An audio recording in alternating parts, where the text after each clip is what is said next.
Oh wow, there's no Discord things. Okay, well, something had to be broken, so it might as well be that. Hello, everyone, and welcome to episode 139 of Lorelines. We are going to be talking about 7.2, and we're not going to be on the screen for long, so it doesn't matter if the avatars aren't there or not. Meowth, We just don't we don't exist. know who's here today, so why don't we start introducing ourselves? We'll start with Ayumi. How you doing, Ayumi? I'm good. Hold on. First off, can you hear me?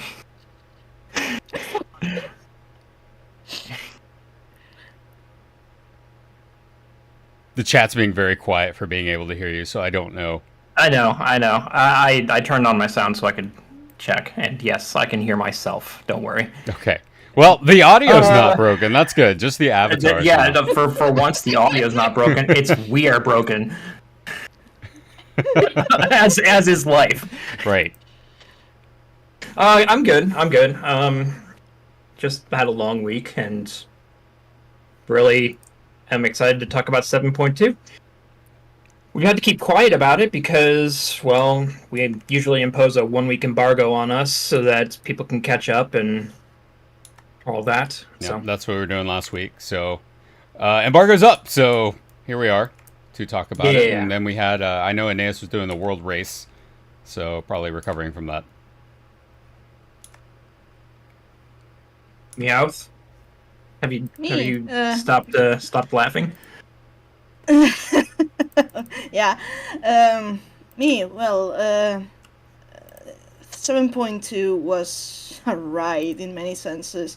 Honestly, I don't know what I am supposed to say about 7.2, except We have a whole show dedicated to it, so Yeah, don't worry. So I hope you have something to it's say. no, it's just that I feel like anything I can say about 7.2, I've been saying all this time. So it's like I'm going to be repeating myself. But regardless of that, I'm fine. I've been again doing a bit more research as it's usual for me. And I was just yesterday started working on yet another print. I'm nearly getting the point in which I can kind of be to the point of releasing the biggest project, but still a bit ways to go, but soonish. So 2 weeks is standard for spoilers. We imposed a 1 week for us before we started talking I mean, about it on stream. It'll be 2 weeks on Tuesday, so I mean, 2 days early. Close. Yeah, it's 12 days. It's close enough. yeah, close enough. Yeah. So in case anyone wants to, does this count as self promotion?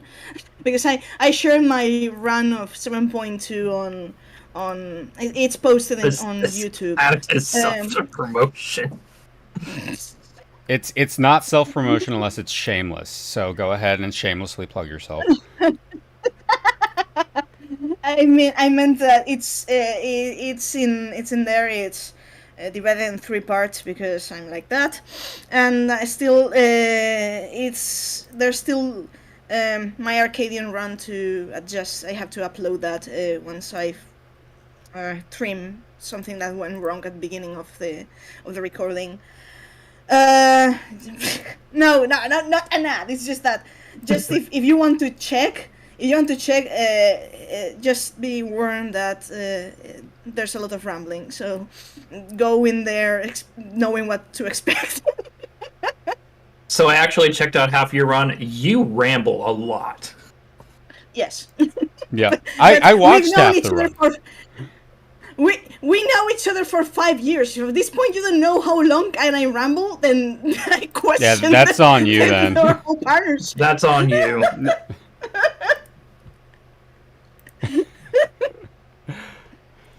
So listen, it's content, so valid, absolutely. That is a very flimsy excuse.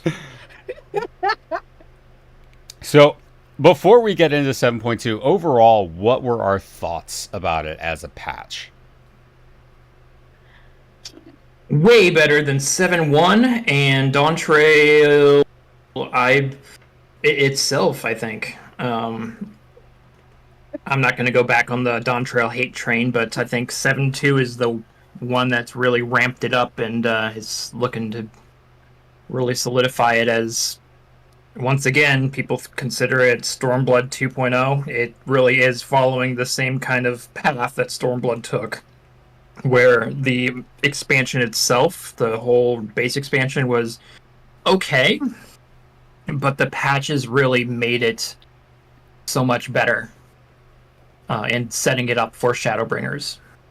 So whether or not you believe that at the end of Dawn Trail it's going to be looked on as great, and then the next one, 8.0, is going to be Shadowbringers quality or not, it's up in the air. Mm-hmm. I think it's in a good place right now. It's going to be in a good place. I think it's improving.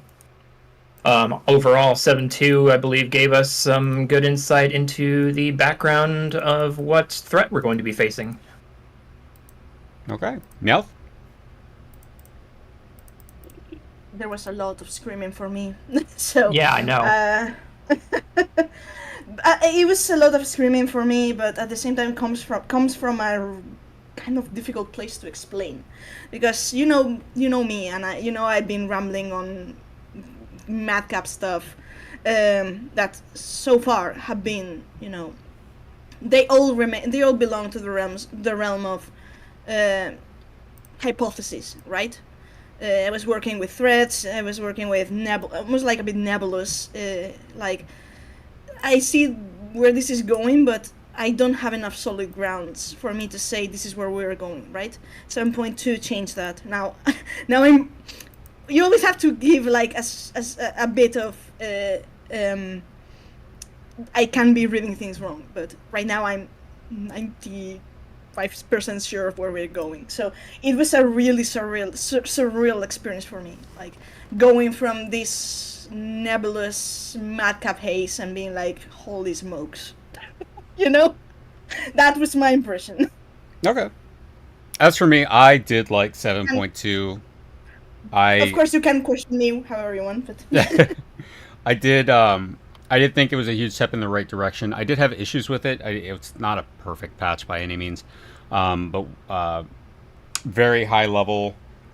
I like it, but overall, I do like Dawn Trail, and while this is a trajectory I expected, it was one that I was hoping they were not going to take. So we'll talk about that. So.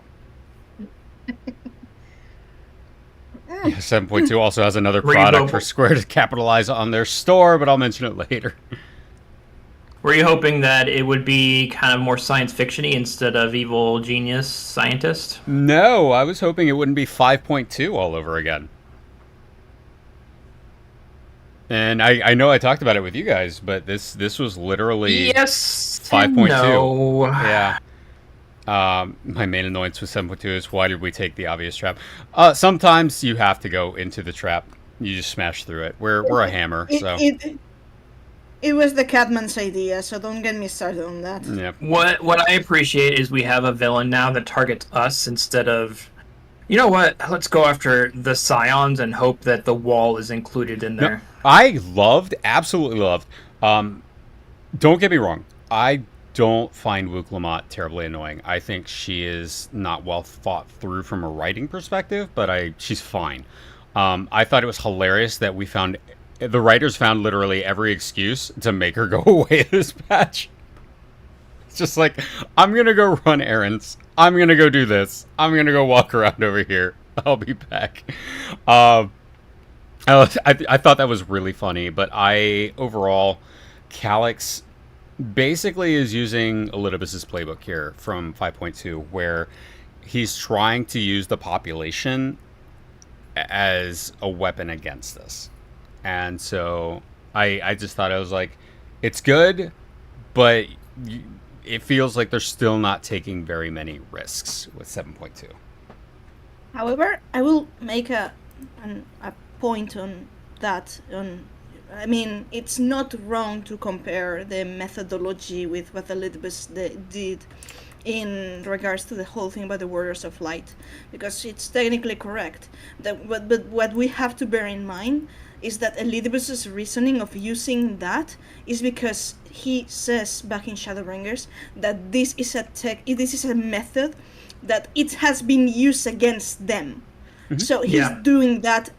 He's doing that against us. So here right now, what I would say is, are we actually finally, I mean, this is a bit of a rhetorical question to me, but posing it as a question is like, are we finally getting to the root of these things the Asians have been telling us that have been doing against them?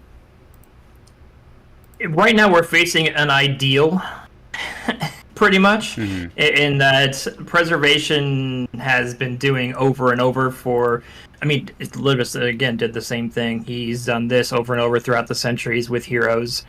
On the reflections. Preservation, we don't know how many times they've done it, but they've done it on other reflections. They've used it against other reflections. Not just against heroes, but populaces, like whole planets. And they've used the fear of life and death. So it's a different ends to the same means. Yep.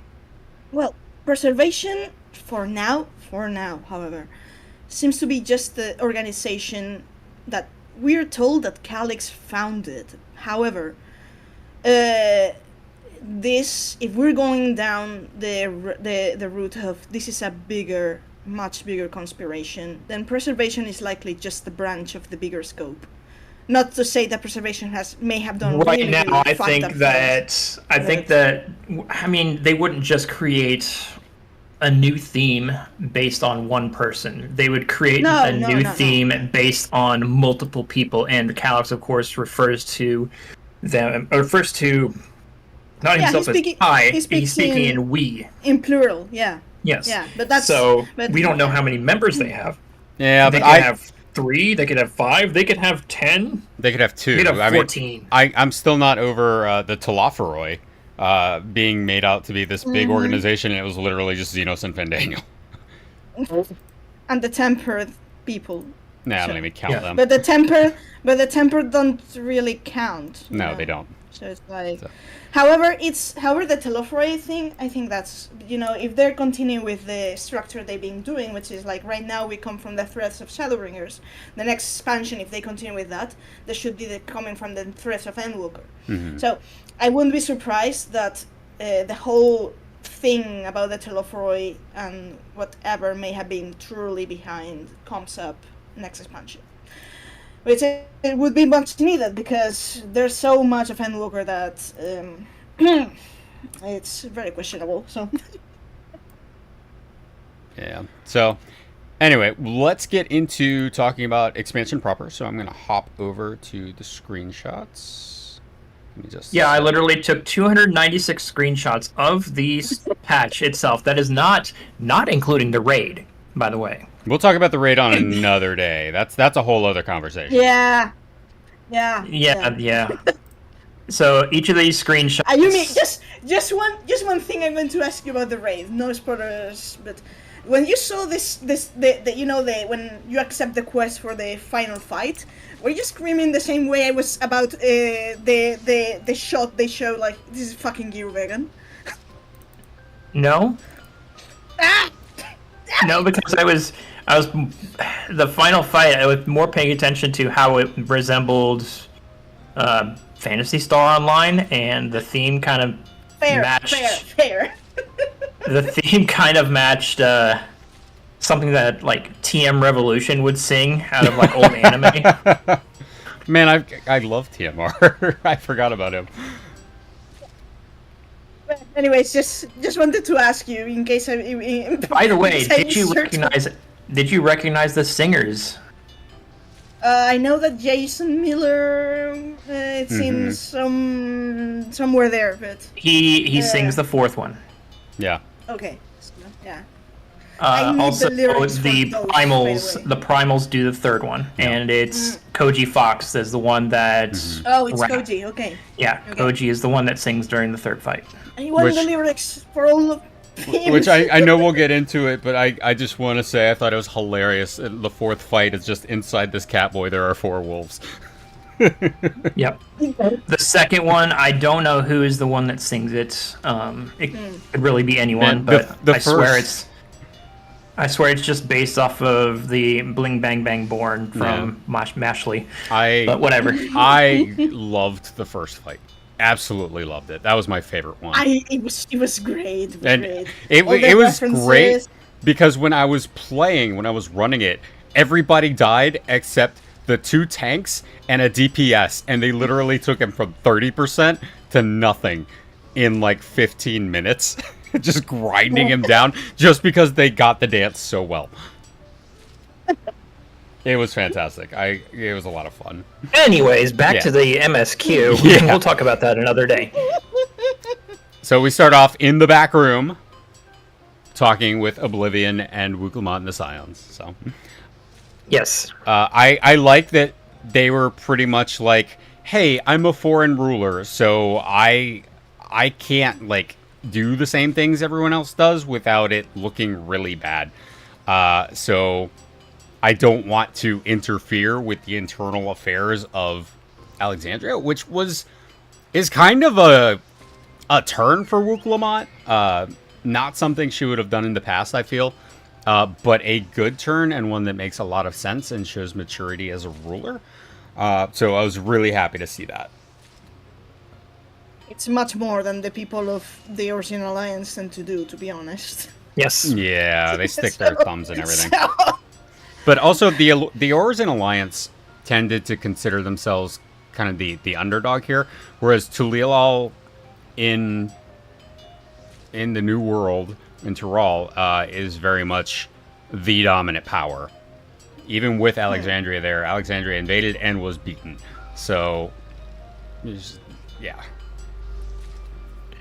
So there's a responsibility there. Yes. Yeah. She took responsibility not only for her nation, but also being Galuja's guardian. Yeah. Newsfiend, I'm really glad they jumped right into Newsfiend and didn't try and keep this a mystery or, oh, what's this other Fiend got going on? I'm glad they just kind of went into it and was like, this is Fiend, she's real. Okay, moving on. yeah, no, they wanted to definitely save time with mystery and stuff. They wanted to get that point. There was no clear mystery, now. though. And Get it to was the bottom first, of it. Yeah. It was the first thing they actually tackled, which Right. was, to me, I mean, from a narrative standpoint, to me it means that they want to get things clear as possible, things related to her. Yeah. I don't know exactly why. I have a bit of a suspicion. This is perhaps getting a bit ahead of myself, but I have a bit of a suspicion that perhaps she may not live through after 7.3. I was thinking So- that, and we'll talk about that. Yeah. And yeah, it wasn't a good kept secret. It was a terribly kept secret. The thing was interesting to me is that so far this is the crucial thing of Dawntrail, especially when I mentioned the whole thing that the main lesson that Dawntrail tells us is that you don't have to trust what you've been told, right? Mm-hmm. Because Dawntrail goes ham on it. So all the up until then, the thing that had been given to us, was that Sphene died and her soul was passed and preserved, right? But now we've met the real Sphene, which is apparently, so far as we know, flesh and blood and soul, and that immediately contradicts the version that is spread throughout Neo Alexandria. Let's say Neo Alexandria for matters of. So that alone is the first contradiction of the versions we have through MSQ, dungeon stuff. Oh yeah, it does have deeper connotation, but don't get me It absolutely does. into that. Well, no, I do want to That's- talk about that because that's absolutely correct. Because the whole thing about the dungeon, like for example, let's compare so Dawntrail is basically a recap of it's echoing Shadowbringers. Okay, Oh, 100%. the first the 7.2 was definitely not subtle about that. By the way, there were certain lines that were like, "This is a choice TM." But anyways, so it's echoing Shadowbringers. So remember that we discussed like months ago that Amaroth and Alexandria as dungeons are very, very reminiscent, right? Yeah. It's like you're seeing. I think this is deliberate, but at the same time, there's a catch. Amaroth was even though it was a recreation, it was as honest as it could be, because it was from Hades' memory, right? He was like kind of like retelling us how he remembered things. However, in Alexandria, right now we're realizing that what we're shown as supposed memory is actually just a bunch of contradictions. So, one was the truth and one was the lie, you know? Truth and lie is the theme that they're actually putting not Shadowbringers, in Dawntrail as one of the main blocks. So, yeah. Yeah, so I do want to address the lie, as we're gonna call it, TM, of Sphene dying. Which, if we look at Calix's motivation of hey, we need to evolve, and how we've been evolving is no longer relevant. We need to become endless. Then they need to establish a precedent for that, and saying, hey, we have defeated death. They did not do that with Sphene. But they needed to continue the work and have people think that this was something that was possible. And so, and yeah, I do agree, AC Gears and Arms. I think that the events did happen, but again, both with Amaroth and this, and the 13th, they're clouded by the perceiver. So we're seeing this through the eyes of people who experienced it. Either the simulation, or Emmett Selk's memories, or the memories of Golbez on the 13th. But anyway, Preservation needed a way to convince people that they had defeated death. And by saying that Sphene had died and having her simulacrum there, it reinforced the validity of this new technique. Even if it hadn't been perfected, they were able to buy time by putting Sphene in stasis to perfect the method, so that when people started dying, they could preserve their memories in living memory. Mm-hmm. Just my hot take. No, it's not a hot take.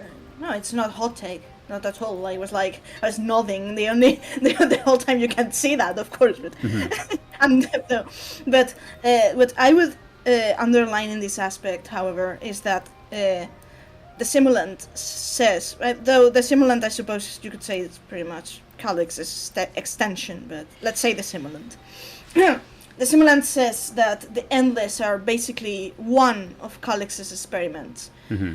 So what that tells me is that the Endless on themselves, despite it sounded like, oh, it was like the ultimate end of whatever Preservation was doing, this actually to me says that that's actually just one step on whatever Preservation or whoever is behind that is actually planning to do. Like, right. The Endless are just a step. So Calix right now himself, he's supposedly an Endless himself, right? Right. That alone, if you're going with the Endless are puppets, Calix himself is an Endless, supposedly. So that would mark him as a puppet. It would not make sense for him to not be an Endless. Yeah. Which I was really happy about. I was afraid they were going to make him an Ascian, and I was very happy that this is an internal thing, not an outside manipulation. Mm-hmm. Yeah, I have opinions, so to speak, about the whole insistence about Ascian involvement. I'm like, this is the contrary. Yeah, let's get further in the screenshots before we go into that. Yeah. And here we talk about how Sphene is constantly trying to convince people to become Endless, and this just goes back into Preservation's ultimate goal is for everyone to become an Endless at the expense of everyone who is not Alexandria. Mm-hmm.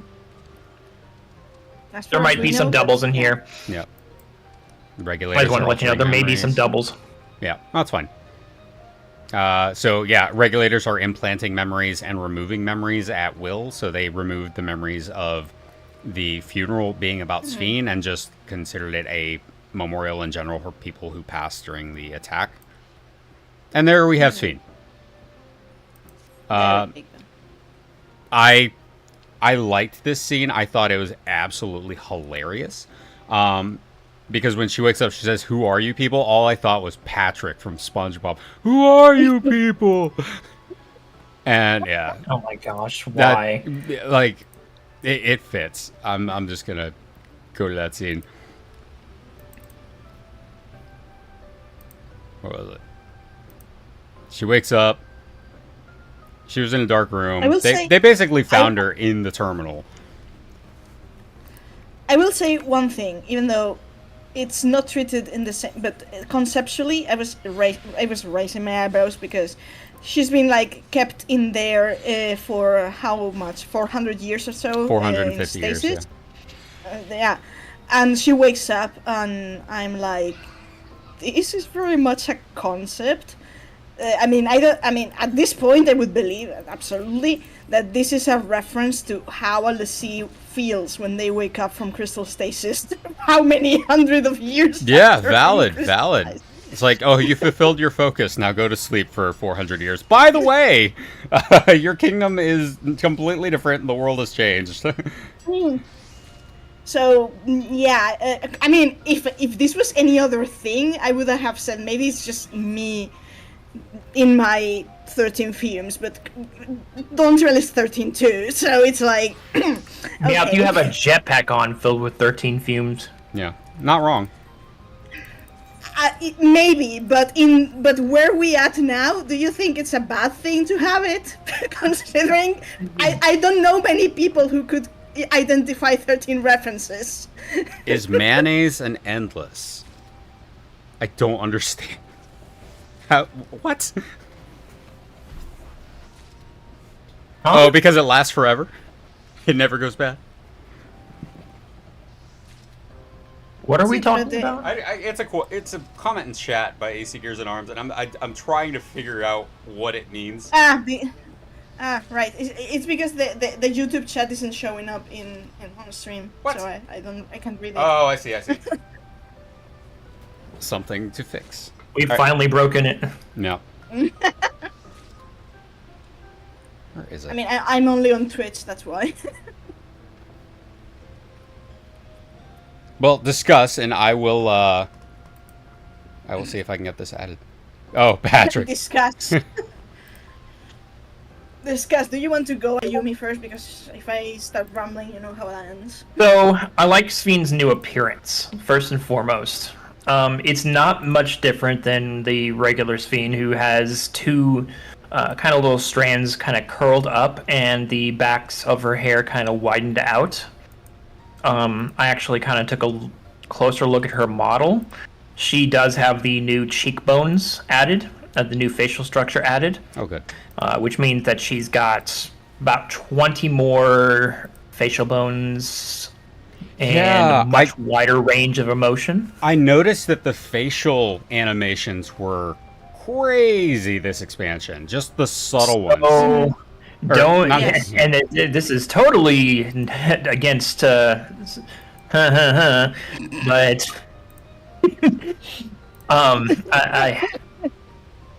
To save Ayumi from this, I will just say they've been amping up their motion capture a lot this patch. There are shots that were really, really well done, and I feel that they are practicing. They're taking this chance to, experiment and flex with these new engines for next expansion and onwards. I do check the models each time they do an update and just see kind of what all is added. Mm-hmm. Normal facial bones usually have about 23-25 overall. Dontrell doubled that to 45. There's bones in the eyelashes, upper and lower. There's at least 1, 2, 3, 4, 5, 6, 7, 8 I think there's like 8 to 10 in the lips alone. Yeah. There's 2 in each cheek. Which There is a lot to look at. I said this expansion, I meant this patch. They were really flexing a lot of the new bone animations. Lots of it. Yeah. Yeah. Imagine how crazy they can go with Hildebrand with that. I think that's what they were testing it on, Yeah. honestly. But again, I liked Sven's new appearance. I like the new facial animations. They also updated a few more models, including Amaric, which I mean the whole fan base loves, but whatever. Don't laugh at me. No. During this scene, we'll talk about this scene because we were on this scene. I liked the idea of her waking up from amnesia. It's a very overused trope, but I think they did it well. Yeah, but it's a very Final Fantasy trope, so I like that. It's a very Final Fantasy trope, and I was very curious to see how well she would take it when we described to her what all went on during her stasis. Mm-hmm. She took it extremely well. She did, and I was kind of expecting more of a mental breakdown than I saw. No, there's still time. I mean, she did sit there. She did sit there and weep for a little bit, but I mean, to a normal person, I think I would have more of a shock. For me, having lived for this long and having my whole world rumble around me and completely twist into something unrecognizable. Mm-hmm.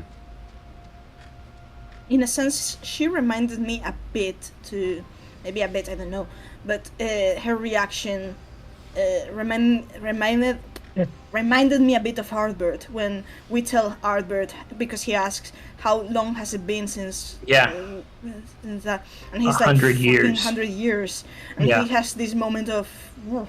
But Sven has a longer even time, though she was asleep, to be honest. She was wondering as Ardbert was, and she takes really well considering the situation, which to me tells me that she is a very emotionally strong person. So Right. yeah. Yeah, I would say the parallels to Ardbert are, well, yes, they're there. I think the way they ended the last patch, 7.1, was kind of annoying to me because they ended it exactly the same way as they ended 5.1, which was, why is Ardbert here in Yulmore? You know, why is he just hanging out here? And here it was, Sven just hanging out in living memory, collapsing, of course. Because if it worked the first time, it'll work the second time. Yeah, which is why it, for me, this just was 5.2 all over again. Not saying that's bad, because 5.2 was great and it led into 5.3. It's just kind of a Except 5.3 had more of a build up to it. It did. So here I'm I'm kind of expecting this 5.3 and 5. I'm expecting this 7.3 and 7.4 to not hit as much, but start the downhill roll into what we more expected from the team. Right. Though I Hey, will thank you say for the raid, Kakarady. Thank you.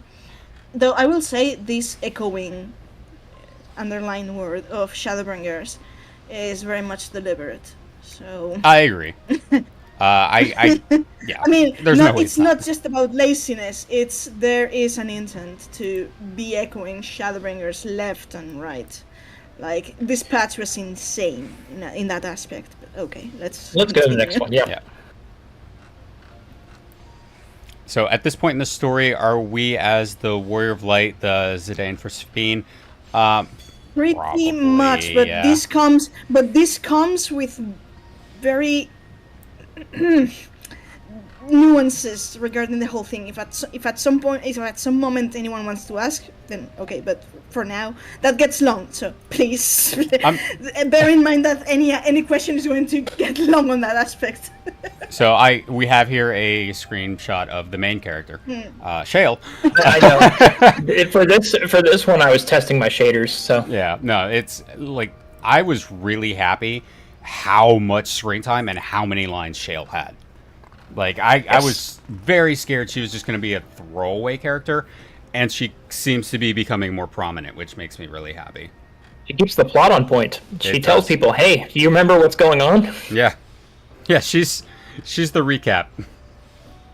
In a good way. Cobb, remind me when we get to the dungeon Mhm. about Shale and this thing. Yeah, this is where she realizes it. Yeah. Because there's a moment, there's something regarding Shale that and the whole dungeon that I want to point out. So. Yeah. So here we have, There we go. highlighting Meowth's point. History is not always going to be accurate, mostly because I assume preservation manipulating the facts to Records, yep. push their agenda. I mean, one thing is history not always going to be accurate, but actively manipulating facts, that's a whole different concept. Well, that also shows you how long-term preservation is acting on. They're Been not working with this, yeah. Yeah, they're not acting on like years or months. They're acting on centuries. So Yeah. shaders. Sphina's crying. Graha is looking at the warrior flight. Literally everyone else is like, "What's going on with Sphine?" Graha's like, "I'm gonna look at you." Please don't. No. These are things meant to infuriate me, but Yeah, I do want to address really Moving quick the curing of lightning or levin sickness with the Porksy. I think we all knew that was coming, and I know some Yeah. people were annoyed that it hadn't been done sooner, but I'm Okay. glad they waited for now. I love the Porksy. I just think it's a partial MacGuffin. How so? The fact that it came up so quickly and that it's a cure-all, it's a band-aid for almost everything. yeah, agreed. Yeah. Kind of. See, I saw You have a levin tempered sickness. person? Porksy. Do you have a levin sickness? Porksy. Well, it's to stabilize someone's ether, because tempering is just an imbalance of ether, kind of like the light sickness was, and how Gabu had very earth aspected ether. Here, it's just levin, so it makes sense to me that it would work. It is, but we can't use it for like all these etherical maladies all the time. There has to be a kind of differentiating factor here. Like there has to be something where a Porksy cannot cure it. There has to be something. I have a suspicion about what is what a Porksy can cure. The Porksy may be able to stabilize, whatever you pronounce it. The Stabilize? elemental aspect of a stabilize, whatever, and the elemental aspect of tempering if they go hand on hand. But from the Pandemonium raids, we know that the mental tempering comes from a different source, and you can only heal it with a very specific thing, which is a Porksy can't do. So we may be able to cure the elemental thing with it. The mental, that's a much different question. And that hasn't been brought up yet, AC. We haven't suggested can a Porksy cure psychonecrosis? Well, I don't know, we haven't tried it. But if it No. can, that's another MacGuffin excuse to add to the pile. I would say no, because that's a completely different, I guess, condition that affects the soul. Like Meow said, mental. Yeah. Well, not so much mental, just soul. You're talking about soul ether versus an overload of, I don't know what kind of ether tempering would be considered, but I don't see them as being the same thing. And AC also says, Codex says Storm Surge happened 450 years ago. That's why I said 450 years instead of 400. But yeah. Yep. Don't trust the codex, but okay. If you want to use it as basis first. I mean, in the absence of better information, it's what we have. Right. Yeah. Going on. Yes. Sphine got a new outfit. Yes, it's cute. I like it. Did you know she goes bald? Here we have her. Did you know she goes bald? in the back of her head when she wears her hood, because her hair is attached to her outfit. I didn't need to know. They that. do keep her bangs, though. They do. Though I will say a couple things, however. Her outfit is really, really cool because do you have a bit of a close up to her outfit? Because there's some interesting details. I mean, Very end, the very last picture. So here, I do want to point out one detail. She has the triangles on this, just like Garnet Yes. in the White Mage.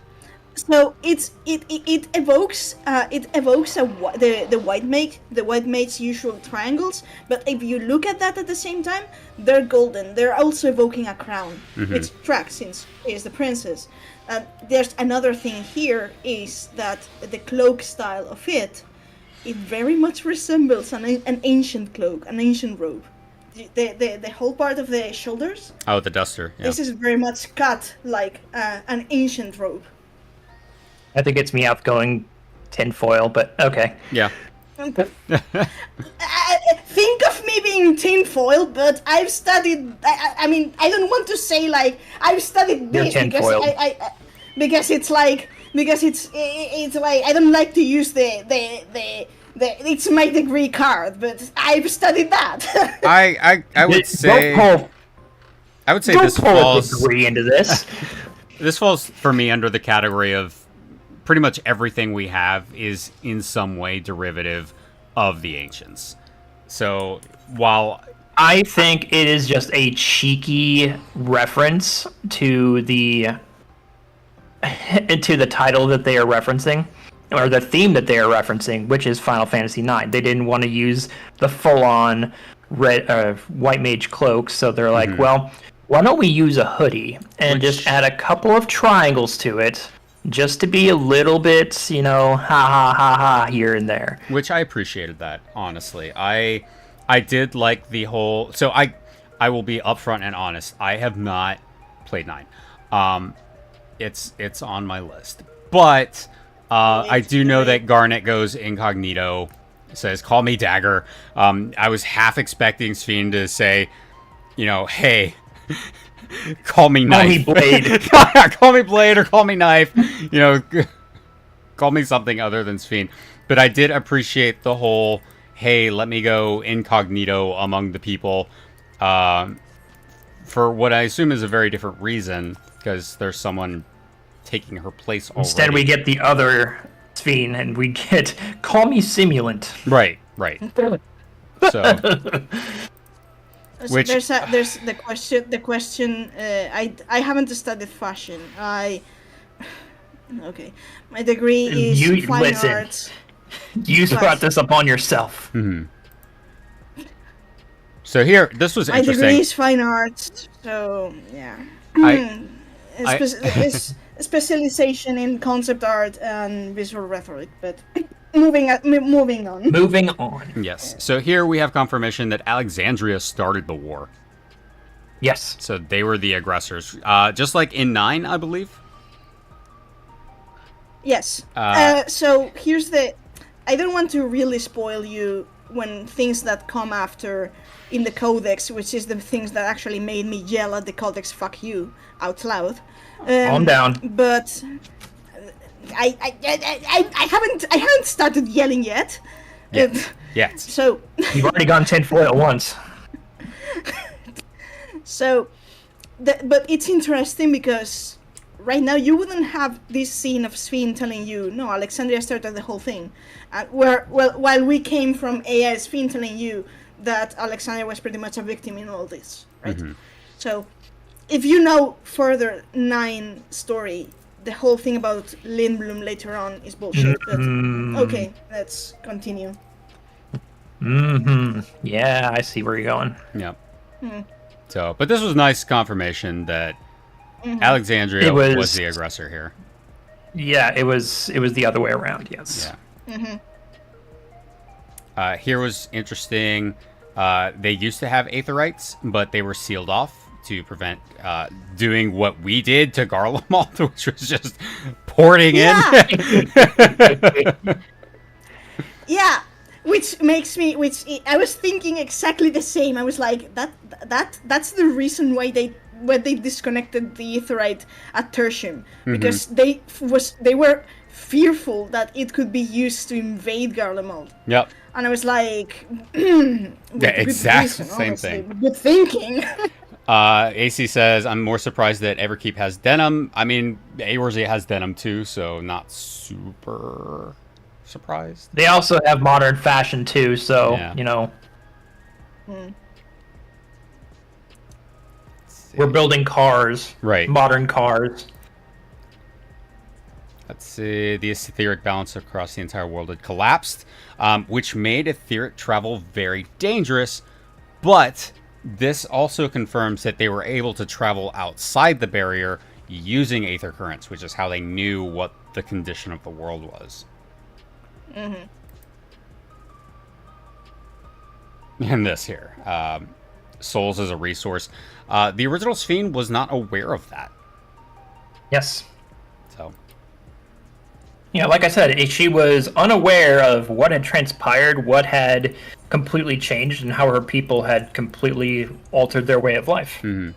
Which, in 450 years, it makes sense that that would happen. I would also address that my point when I mentioned the whole about Lindblom is that if we're piecing apart that the version it's been told to us, it's false. My point is that the whole thing about Lindblom unleashing the nuke, considering Final Fantasy IX, may well be subject to being a lie as well. Just putting that in there. So anyways. yeah, we'll see. I still want to study that crater. At this point, it's just like laying it there to be like, don't trust what the versions of preservation are telling you about, you know. Yes, but this isn't preservation telling us that. That's why I'm more inclined to believe this Sphene than what we've been course, told. that's the point. That's the point. What Sphene, because also Sphene has lived through most of it. So in a sense, she is like the real record of memory. Yes, agreed. Yes. Because it's also recent memory for her. And she also has a little crown right here on her. Yes. Yep, on her chest. Dali Coffee. I don't know if that's a reference. It is, yes. Do you want to know the reference? Yes, I do. Say it. So, Dali Village is an Alexandrian calm, an inconspicuous town outside the capital, with windmills and stuff. It's really calm and peaceful until they realize Zidane and his team realize something's sus about the whole thing. They go inside one of the windmills into the basement and the catacombs of Dali Village, and that's when they realize that they've set, and beneath this calm facade of village, they've set the whole black mage factory. Black mages in 9 are created. Yeah, they're weapons. Yeah. Golems as weapons, and they're using the mist to create the black mages and create this basically magic army for Alexandria. And bear in mind that the mist in 9 is basically the residual magic of souls denied entrance into their live stream. So it's really fucked up. So yeah, let me ask this: do you think that's what the Endless are in 14? Like, could they be weaponized? I personally think they're more like an effect, but they, in a sense on themselves, they are a threat, because to keep them alive, quote unquote, many quotes unquotes, because they're not, they're just you play in 13-2, you know what you know what the duplicates are. They're Right. basically that, and you know what happened with well, the problem is that for the Endless, it's such a vicious circle, because you create the Endless and you're like, oh, but now they won't die, we defeated death. Yes, but to keep them running, they need life force. So you're going to be stealing life force from other people. You're going to kill. You're going to turn into endless, Right. and that in turn is going to create more need for more life force, on and on and on. At some point, it will be a moment in which there's not enough life force wherever you go searching for to sustain all the more and more endless you've been created. Which all ties back to the whole thing that no matter how much you try, you can't escape death. That's one of the realities of Right. Oh, creation. yeah. All they're doing here is trading who dies. They're imposing death on someone else to cheat death for one of their own. Yeah. So, but do you? But What I'm saying is, do you think they would deploy the endless as a means to invade or attack someone? Yes, because Could be, when- but you- I'm not sure. the way I see both of those regulators, one is a regular regulator, right? That functioned as normal, as described. Right. And the new one, the black one, we don't exactly we have enough information on it, but I would wager that it has a special function like almost a kill switch, where a button is pressed and suddenly memories are altered.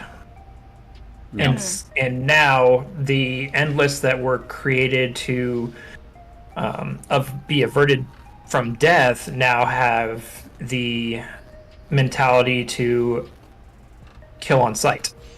Okay. All of this from a cup of coffee. Yeah. What how they It's say very loaded. the Neo? It's okay because one thing is they had to register their Neo regulators too. Yeah. So they have to register their Neo regulators. They have so that allows the administration to know who all got it, how many people got it, and that's 5,000 people. Yep. That's a legion. 5,000 exactly. Which we'll talk about So that's that later. 5,000. Yeah. Yeah. That. I have a suspicion about I- why, but we'll... If I started to talk about 13 here, And we also know that wasn't the Usher from the previous patch wearing a Neo regulator? I don't recall. We'll keep going, because I know we meet him fairly early on. Not this Usher, but the Oh, okay. well, yes, we did because he was wearing blue, and it's the Ellison one. This I gotta guy, yeah. check. Oh, Not just Malachite. keep talking. I got my patch 7.1 screenshots too. Okay. Electrothermal cups. Okay, yes, he was wearing a Neo regulator. Okay. So, yes, this one and the previous one, the one that was officiating the funeral. So again, what happened to him? Remember, he had his memories altered and implanted with new ones. Yep. So the same thing can happen with the entire Legion that was registered with the system. They can have their memories altered, and suddenly we are the bad guys, and suddenly all of Tuliyola is the bad guys. Now they have a brand new army in addition to their Alexandrian soldiers. Yes. Malachi. This was an interesting quest. It was really neat to see how, through the manipulation of memories, things that were once important to people suddenly become not important at all or trash, which just goes to add to what you said and reinforce that point, saying, okay, well, the Warrior of Light may become important to someone in Alexandria, but through the manipulation of memories, now suddenly they're the enemy. Yes. And this is all part of how I think the population is being manipulated into becoming our enemy through one. And I don't know if it's to get the key or... Well, I mean, obviously it's to get the key, but... Sorry, let me start over. There's two things I think could be happening with Calix's objective. One, they're trying to turn the population against us and pressure us into turning over the key. Two, Calix is trying to start a civil war between people who have regulators and people who don't have regulators to, I guess, I feel like there's too few people who don't have regulators or are thinking to give up their regulators. He's very big on evolution, and I could see him instigating a kind of Darwinian culling to say, okay, we're going to reduce the population to the number of regulators we have, and whoever's left over, you get to be an endless. I have not exactly a different idea. It's more like, the way I see it, he's taking advantage of the feelings of fear and envy. Yes. Like, you give people neo-regulators and say you're going to be saved, and people who are not going to be saved are being like, why not me? And then you see by the end of, we're going to be ahead of the end of the patch, but you're going to see the people starting to get mad at those who got the regulators and got to be saved. Mm-hmm.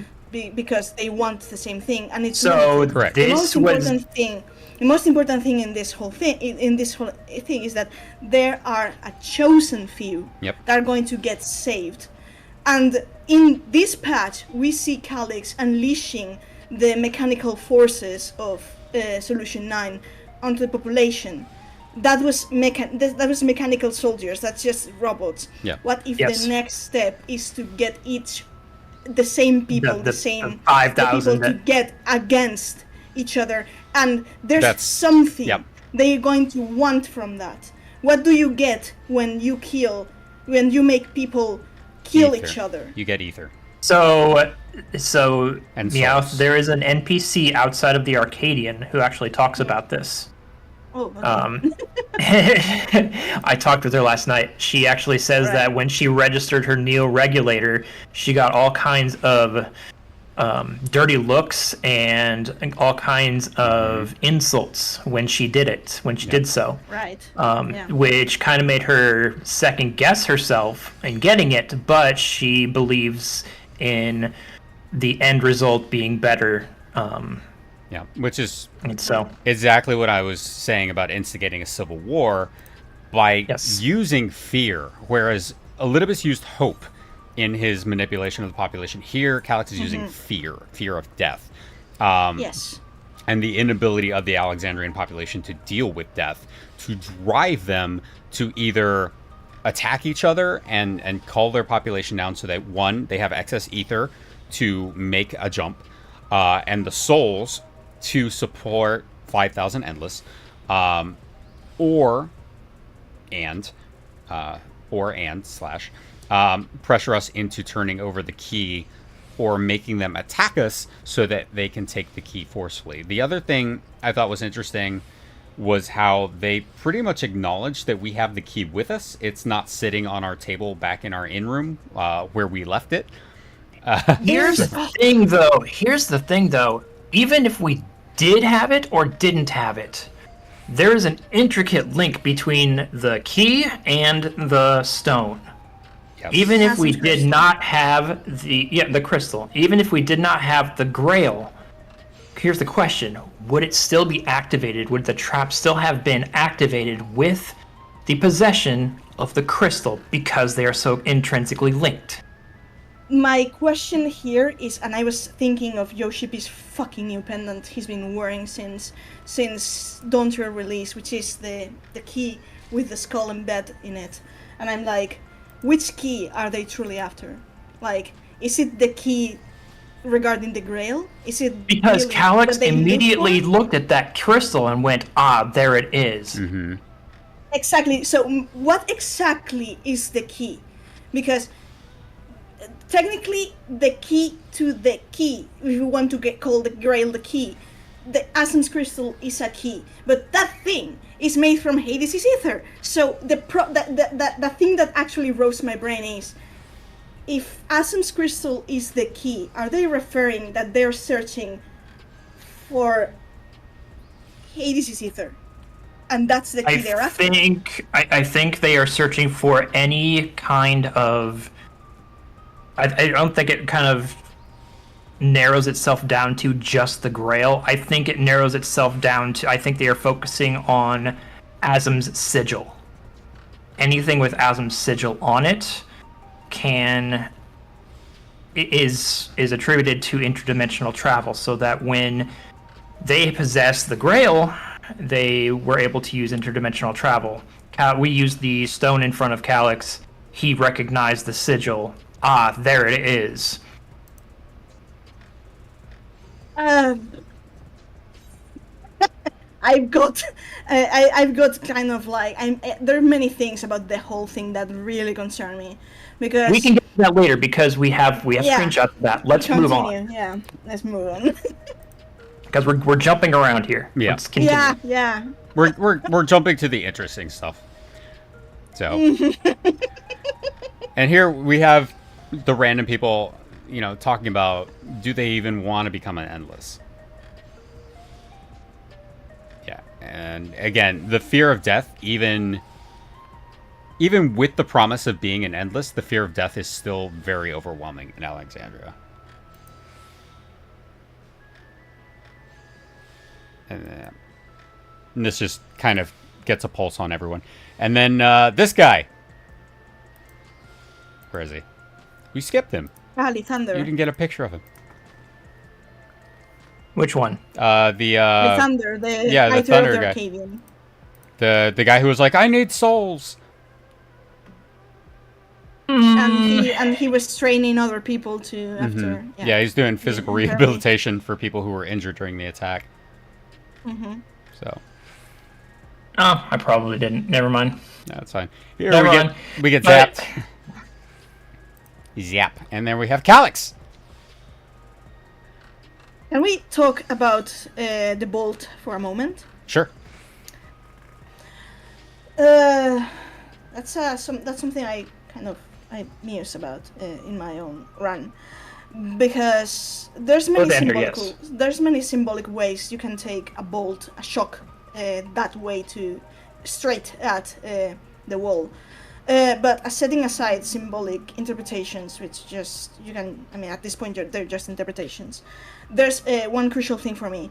Like the simulant said, it's the strongest bolt we can produce within Everkeep.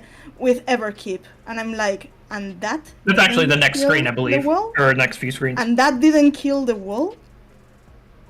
There's a whole reasoning about that, but I'm going to throw the concept that I'm going to forgo the reasoning and just throw here the concept that afterwards it went to my mind.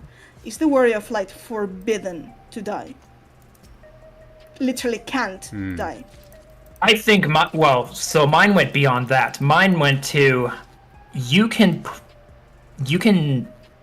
produce bolts within Everkeep not only anywhere but like focused so that it strikes one person. What can you do?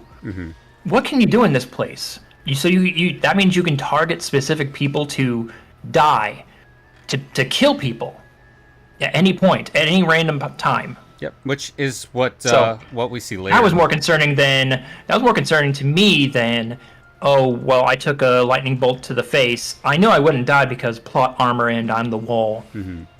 But see here, I disagree with Meowth, your assertion that the Warrior of Light can't die, because we've seen the Warrior of Light die. They died to Black Rose in the original timeline. Yep. So we know they can die. That was a different timeline, but anyways, it still originated. It originated happened from the timeline that we're on, so it's still us for the majority of it. But it's just a thought I want to leave there, because there's many really suspicious things going on. I mean, if you want to go from a meta perspective, yes, we are forbidden to die because you need a character to play. But it wouldn't. Meowth always thinks in the meta. She got her face to the paper again. I wouldn't be surprised that they're actually using meta concepts to play with in this whole. But anyways, it's just a thought I wanted to put in there, and if it gets into something, I can say, listen, I said that, and if not, it's just me being madcap. So it doesn't matter. Next one.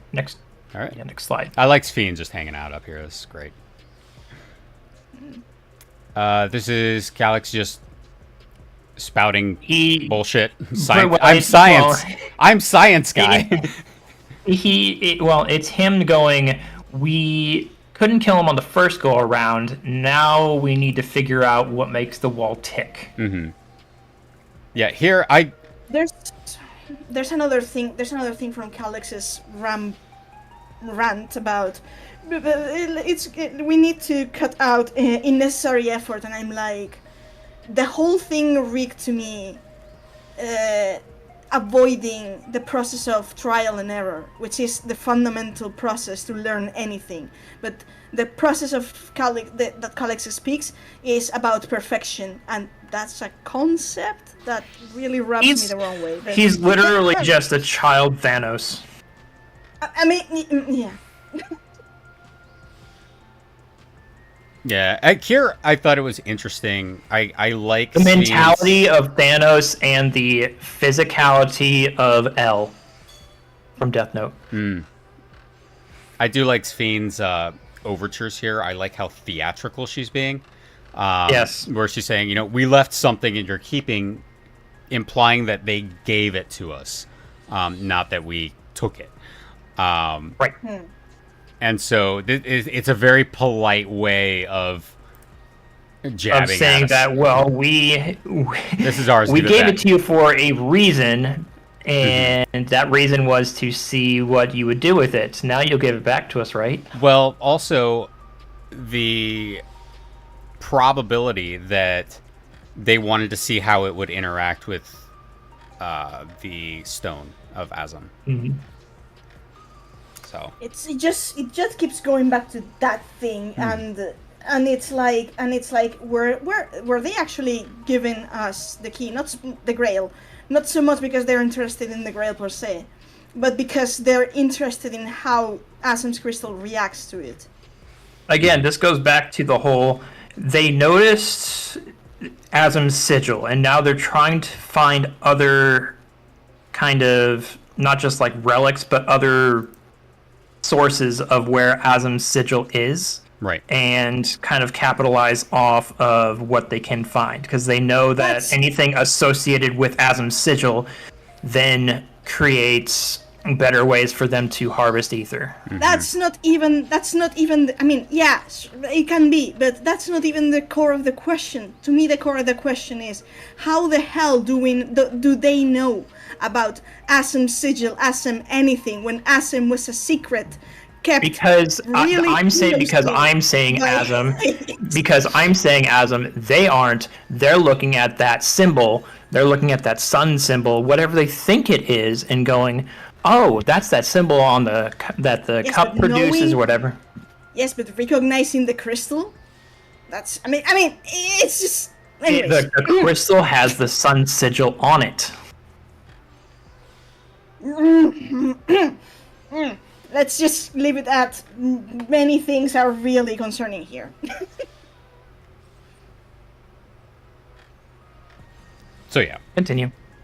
This is this. And here- I actually screamed so much at this scene. Well- The blatant gaslighting. Yeah, well, I'm here so we sorry. have the exact line that kind of showcases Calix's strategy here, where they're trying to get the key, and by doing this, and this is what they're saying, they can pressure everybody into pressuring us to give the key over, because if they want to be endless, then, well, convince the Warrior of Light to give the key over, and then everyone can be an endless, because then we'll have the ether to do it.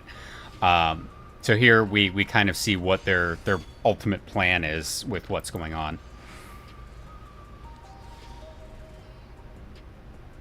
Let's see.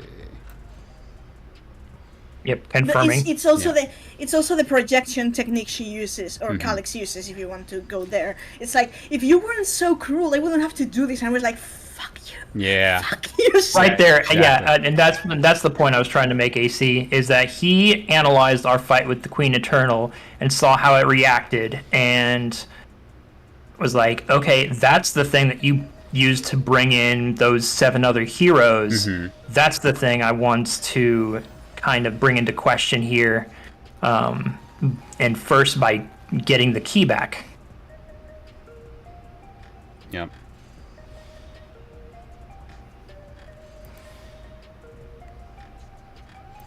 I was this scene. I mean, I was screaming a lot.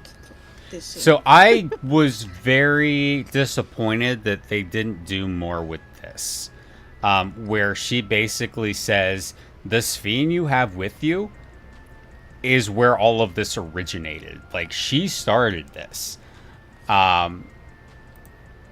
So if you want to, talk to someone about it, talk to her. And I thought it was going to be a kind of whole, yes, you're the original Sphene. Yes, you initiated this. And I thought there was going to be some kind of like redemption arc for her where she was like, yeah, I made a mistake. But we didn't get that here. Well, I enjoyed the gaslighting of Wuklamot. Yeah. It was good to see her get into more of an emotional state, and I enjoyed her little Athena stare. It was good. I thought the same. I was like, she's reminding so much of Athena. I mean, it reminded me of so much of Athena. Can't be coincidence. It was very good to see Wuklamot get into a situation where I don't feel like she won. Because it felt very much like everything she faced before, she overcame. Here she's in a situation, and she kind of walks away with her tail between her legs. She was about to, but can't because her hands are tied. Right. With responsibility. That's a great way to put it, Cobb. There's so much in this whole thing that's happening that it's pointing at the concept. No matter how much it seems you have won, you've actually lost. This is a whole vibe that it started a bit in Dawntrail, but now it's being so pronounced. Yeah. By illness weakened, by wounds unmade, by age decayed. Tetsu found these expressions in a script called The Great Chariot. Interesting. I will have to check. I would have to check that. I will have to look that up also because the Chariot is another of the major Tarot Arcana. Yeah. So I have to check that. It's the 7th, so maybe look into Final Fantasy VII. Yeah. Admittedly, it was part of the plan. Sphene's desperation would drive her to claim the key and use it, and sure enough, she did just that, which means the original Sphene that we have was the one who tried to use the key initially. It's all about if you realize here we have this Athena. Athena face. That. Yeah. If you realize the whole thing, it's all back ties to the Arcadium as well, and the precedent and the fucking script, quote unquote. And it's like everything you're doing is actually calculated. That's basically what this whole thing, this whole patch was saying. Everything you've been doing and trying to do, it's all planned and manipulated to play out as someone else wants it to be. So yeah, we're fighting fate. Yep. Now, here I don't know if she's talking about Calyx or someone else. Yes. Yes. Yeah. Yes. Yes. Yes. This struck me as just very, very much doing double speak. She's not just talking about Calyx. There's someone else involved. I was screaming at this line. I literally you can see it when in my recording. I was having a. I was especially Cobb. You know why? Yeah. Using pawns. Yeah. Yeah, I know why. Using pets. There you go. Yes.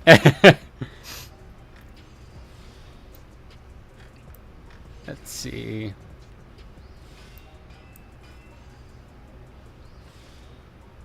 Yeah, this was good. This seems like this was good political armor right here. Yeah. Because there were no repercussions from Wuklamot basically killing the Queen of Alexandria. They masked up what actually happened, and Gululja became king. But here, it's basically saying this would be considered an act of war, which you've already actually committed. Yes. There we have Calyx sitting in his dark room with the gate of Rakaznar right here that we had talked about a couple of weeks ago, that Aeneas had brought up.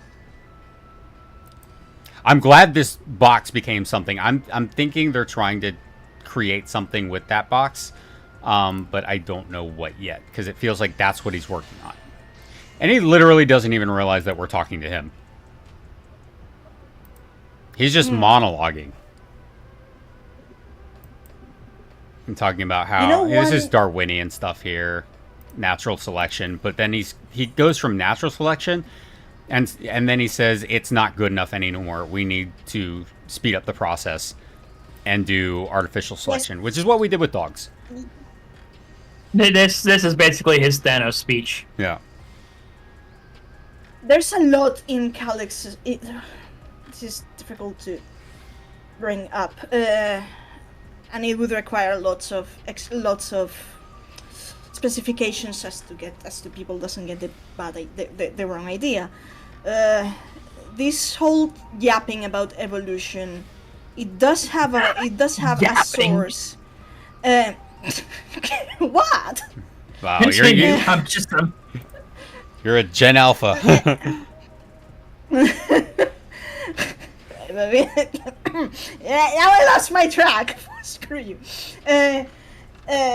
All this whole thing, it's very rooted in a concept I actually researched. I was creeped out because I was like, I was fucking researching that like a couple months ago. I went into theosophy, and this new age ideology, philosophy, whatever you call it, which was not necessarily a bad thing. It was the right. How can I say it without Twitch getting mad? I don't know. Say it however you want. Right. People will always be mad at you. It was a perversion of theosophy that the Austriac painter used for his whole ideology. So, yeah, it's a really not cool monologue. Okay. Okay. Fair enough. Did you understand? Yes. I suppose you did. For the most part. Continue to the next one. All right. Yeah, more natural selection. Yep, more of his Thanos speech. Mm-hmm. It's two things here that they were such a red flag for me. No more children, and death is a problem. Two things, like anything that, to me personally, like, here I'm going to speak to me. Anything Both things that, I agree with. anything that harms in any way or targets or any children, it's like it's a big cross in my book. And then the problem is death, and it's like later on he goes into the closing scene, and I don't know if we're going to get to the closing scene, but when We're not. We'll Not eventually today. get to it. Yeah. But yeah, It's him going into like, okay, we've long outgrown the whole evolution thing, because then right now it relies on children, which then leads to overpopulation, which then leads to death being ever present. So we need to curb our way of thinking, so that now we need to focus more on carefully managed eternal preservation, or keeping ourselves alive as a whole, period. Right. Next one. there's a fucking book about that in Charlayan, like. Yeah. So he founded preservation, devoted himself to finding a cure for paralysis, which plagued our people, which we waltzed in and did, almost immediately.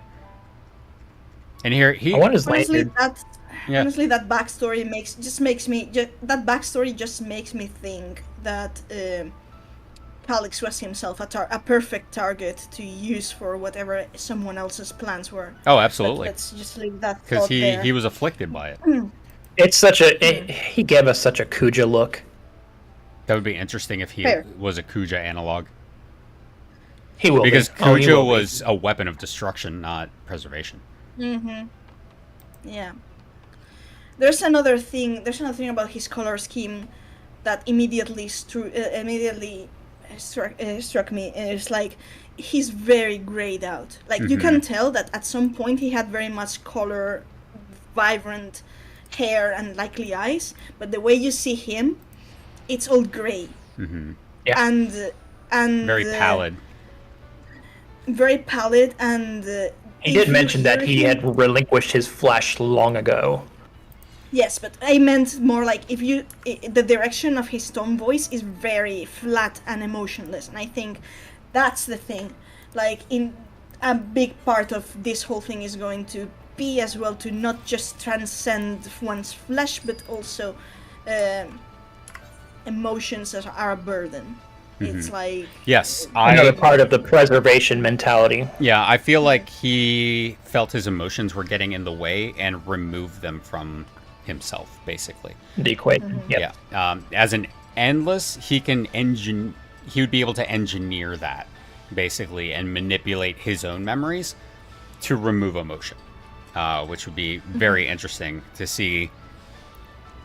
Being able to, I would assume engineer that people to preservation degree. experimented on themselves in order to create the idea for regulators. Yeah.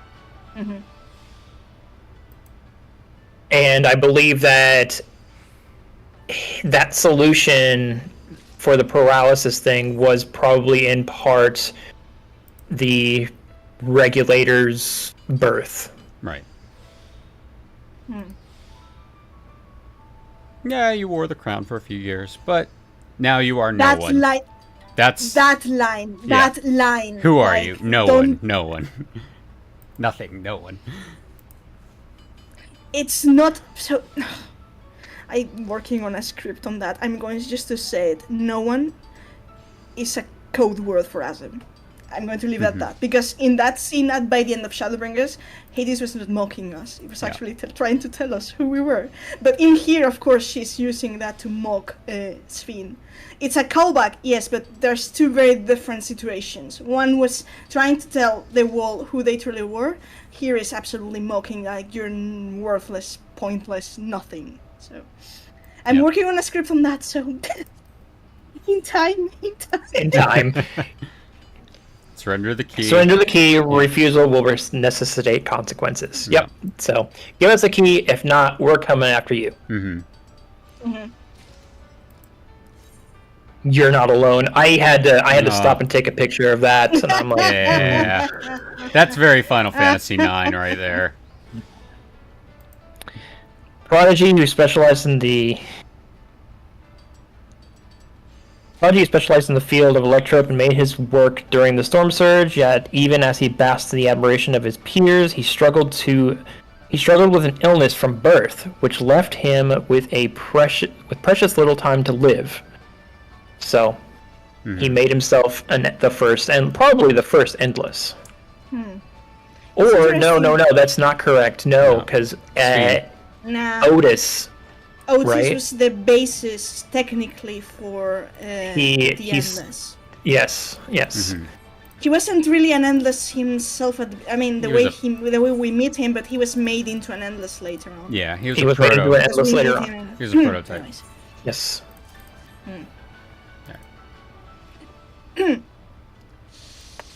I mean, yeah, he's almost definitely an Endless. He's not alive. No, he's probably not even an Endless. He's probably something else entirely. Yeah, I agree. Could be. At this point, it could be. The Endless that we know is not what Calyx is. Like I said before, he is likely over-engineered himself to be something else. You know about preservation?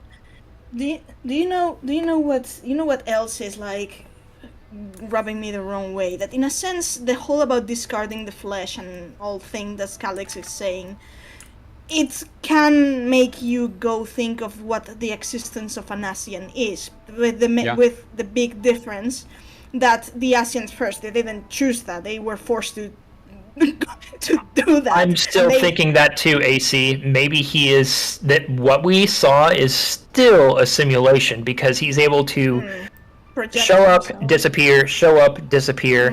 We still saw him in the lab, so that could be him physically, but then again, we don't know. That could still be a simulation as well, but he's able to, we do know that he's able to just appear out of nowhere and then disappear. Right. But the point was trying to say is that the Asians' existence is not exactly something they actually wanted to. It's something they've been forced to. But first, there's that, and second, they're still their souls.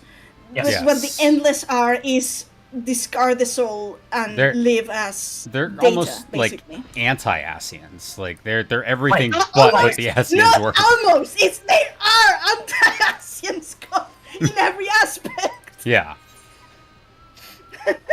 Like even their color scheme. Yeah.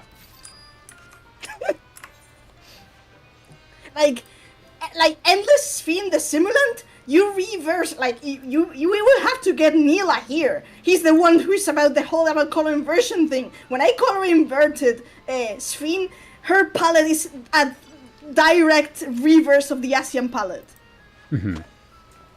Interesting. So And using the key, they mean to turn. Okay, yeah. Yep. Steal ether from other worlds. Yep. No intention to save everyone. See, this is where I was kind of thinking about, okay, are they going to cull the population or try to cull the population? And yeah, eternal life, It can go nothing is eternal. That's the Either point. way, it can go either way because it issued the neo-regulators and forced everyone to register them beforehand. Yep. They now have a registered army on their hands with, at the flick of a switch, press of a button or whatever, they can completely wipe their minds and turn them into endless soldiers. Mm-hmm. not just that, by the end of this whole thing, we are given the point that in their army of cyborgs and bots, any robot, and they're indistinguishable. Like Erenville said, it's too late before you realize that some of them are controlled and are going to jump on you and try to kill you. Right, So, because we know right them now- as... Because all we know is that they got a new regulator. That's it. We're sus of the new regulator, but we're not sus of the person themselves. So at any point they can go, okay, hi, bang. Mm-hmm. Yeah, and it's such a paranoia fuel that right now this is happening with the bots.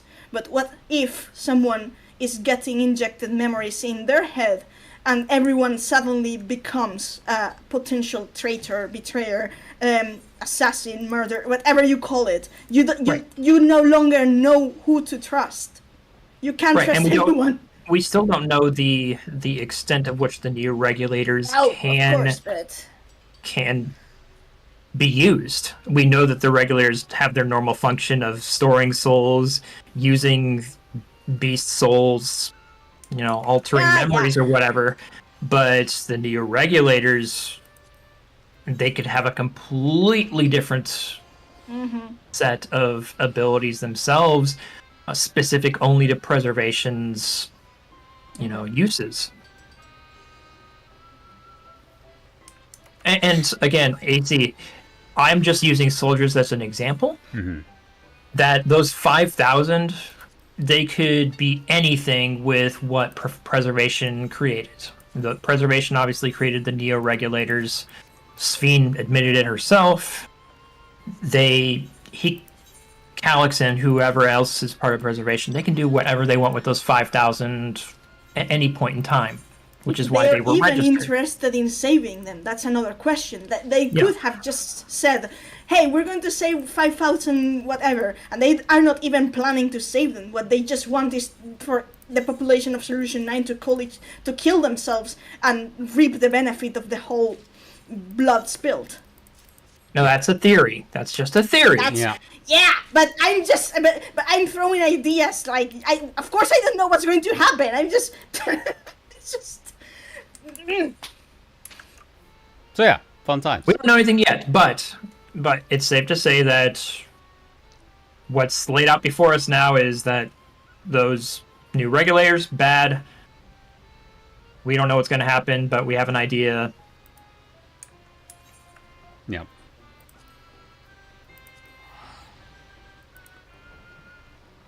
Yeah, Calix of all people would know precisely how much ether is required Yep. to So summon he an would have, endless. and it comes out to exactly 5,000.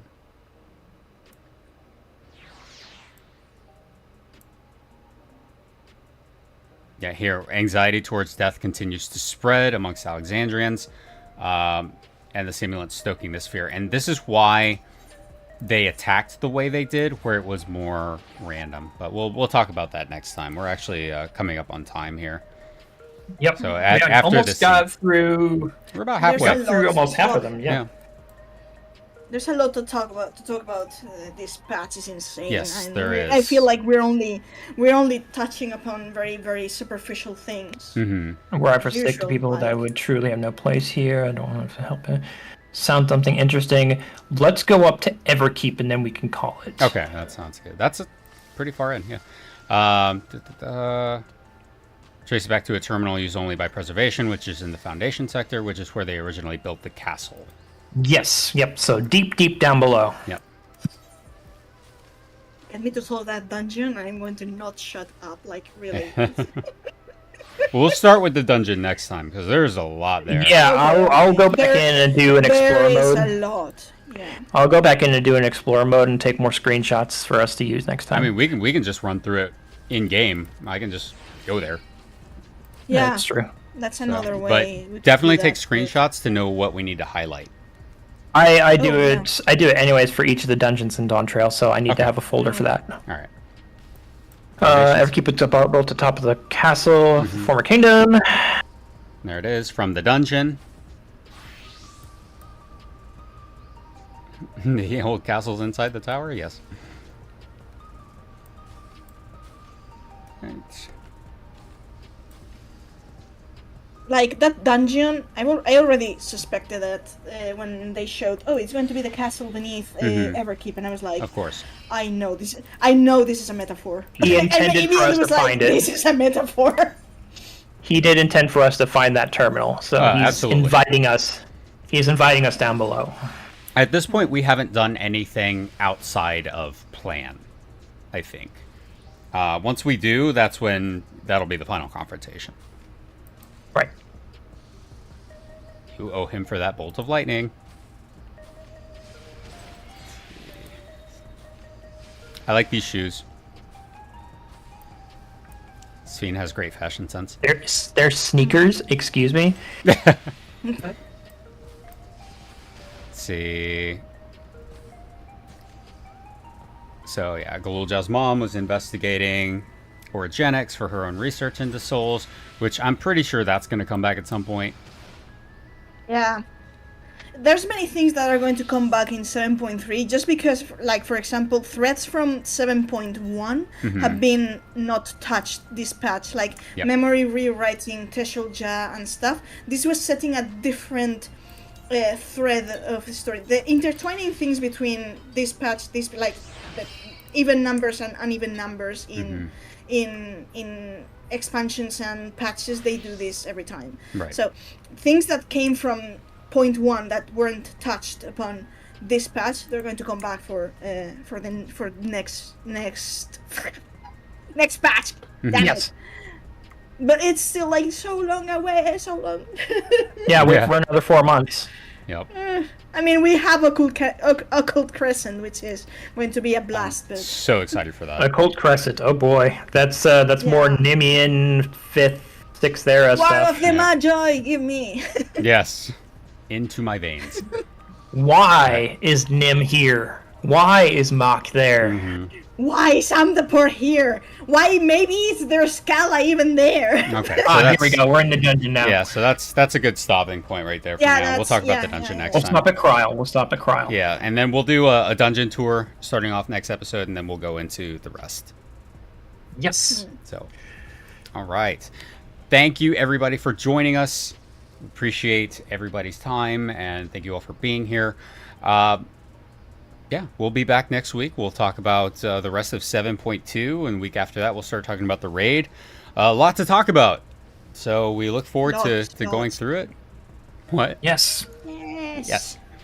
All right, and so we will... Content. We can. Yes, we have content. to Not talk only do we have about. content, we have good lore to grab onto here and to Yeah. dive into. So it feels like it's been a while, but we finally have something meaty. So very, very excited for the trajectory this game is starting to go on. Boo, HC. Boo.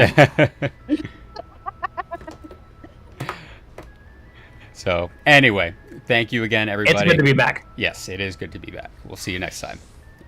See you.